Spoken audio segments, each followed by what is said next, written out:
공민왕의 등장과 부원배들의 몰락. 1351년 고려 공민왕은 즉위 후 개혁의 기치를 높이 내걸어 친원파 권문세족인 부원배들을 척결하기 시작한다. 공민왕, 원나라는 이제 맛이 갔어. 고려는 다시 자주국가로 나아가야 함. 원래 변발호복을 하고 몽골어를 썼던 공민왕이었지만 곧 이런 명도 내린다. 나라꼴이 이게 뭐야? 앞으로 변발호복한 놈들은 싹 다 잡아들여. 그리고 1356년 병신정변으로 부원배들의 우두머리 격인 기왕후의 오라버니 기철마저 제거하기에 이른다. 또 그 여세를 몰아 쌍성 총관부까지 수복한다.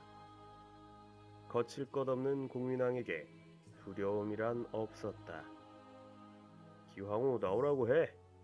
같은 고려인끼리 어떻게 이럴 수가 있어. 당시 기황후는 원태자의 생모로서 사실상 원나라 조정을 좌지우지하고 있던 인물이었다. 하지만 그런 기황후도 두렵지 않았던 국민왕이었다. 그랬는데 호사다마라 했던가. 갑작스러운 홍건적의 침입으로 국민왕의 좋은 시절을 그렇게 끝나고 말았다. 홍건적의 침입과 공민왕 폐위.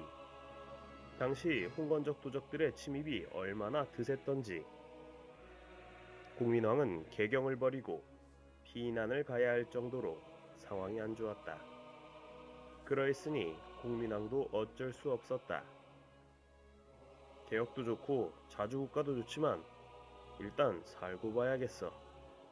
전하, 어쩔 수 없사옵니다. 다시 원과 손을 잡아 홍건적 무리들을 물리쳐야. 어쩔 수 없구나. 그래서 공민왕은 다시 원에 화해의 제스처를 보내는데 황후마마, 그때는 뭔가 저희가 오해가 좀 있었습니다. 아니, 기어오를 땐 언제고 아쉬우니까 다시 찾아오냐.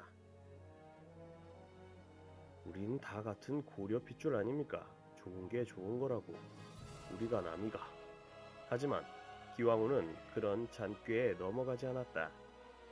내 오빠가 국민왕 그놈 때문에 죽었는데 오히려 원수를 갚아도 시원치 않다. 썩 꺼져라. 화를 불러갔다가 오히려 화만 돋은 격이었다. 기왕후는 이참에 아예 국민왕을 고려에서 몰아내려고 작정을 한다. 국민왕은 구제불능이옵니다.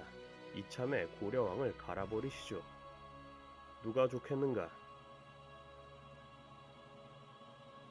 충선왕의 셋째 아들인 더 큰 군이 제격인 줄 압니다. 그런가? 그럼 오늘부로 더 큰 군, 내가 고려 왕이다. 어이쿠, 성은이 망극하여이다. 국민왕의 사신단과 고려 임시정부. 그것은 일방적인 결정이었으니 소식을 접한 국민왕은 안전을 부절하지 못했다. 안와, 이를 어쩐담? 얼른 가서 황후 좀 다시 달래드려라.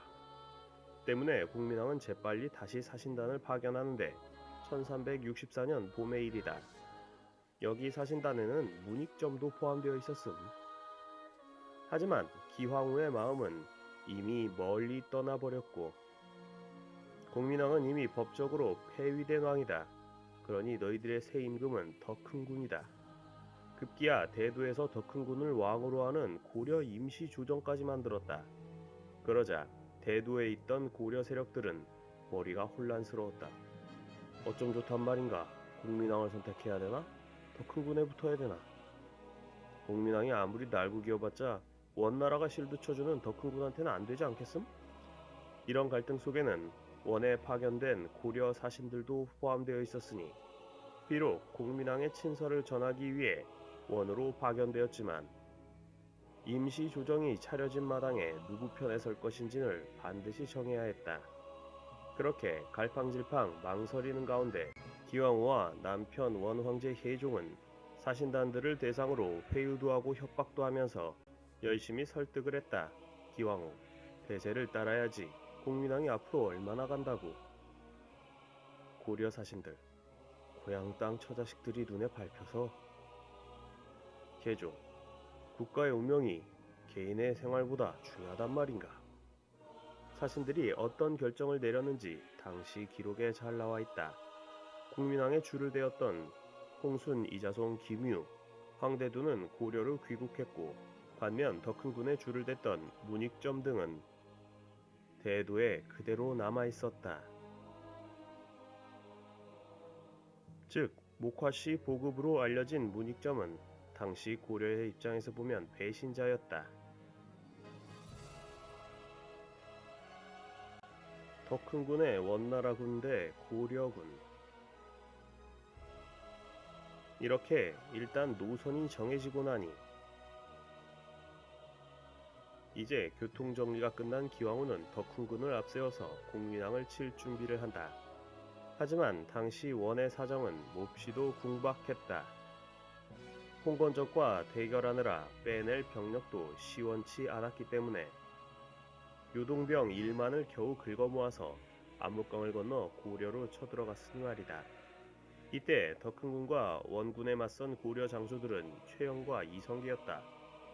최영, 이게 누구신가?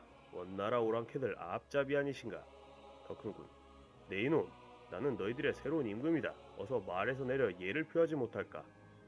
이성계, 멍멍? 어디서 개가 짖나? 이렇게 붙었는데 더 큰 군의 군대는 당연히 탈탈 털렸다. 더 이상 예전의 몽골군이 아니었던 것이다. 공민왕, 뭐야, 완전히 개밥이었네. 괜히 쫄았구만. 공민왕은 알터니가 빠진 기분이었고 이후로 원나라는 슬슬 꼬리를 내리기 시작한다. 공민왕으로서는 천만다행인 일이었지만 공민왕 대신에 더 큰 군을 선택한 고려인들과 고려 사신들에겐 악몽의 시작이었다. 안와, 배 잘못 탔네. 우리 이제 어쩌나? 어쩌긴 다시 돌아가서 일단 싹싹 빌어야 살지. 원나라 놈들의 강압에 못 이겨 그런 척만 했다면 정상 참작을 해주겠지. 어차피 원나라도 오늘 내일 하고 있었어. 계속 여기 버틸 수도 없고. 그리하여 잔류했던 사신단은 다시 고려로 귀환했는데 고려를 출발한 지 언 1년 반 만의 일이었다.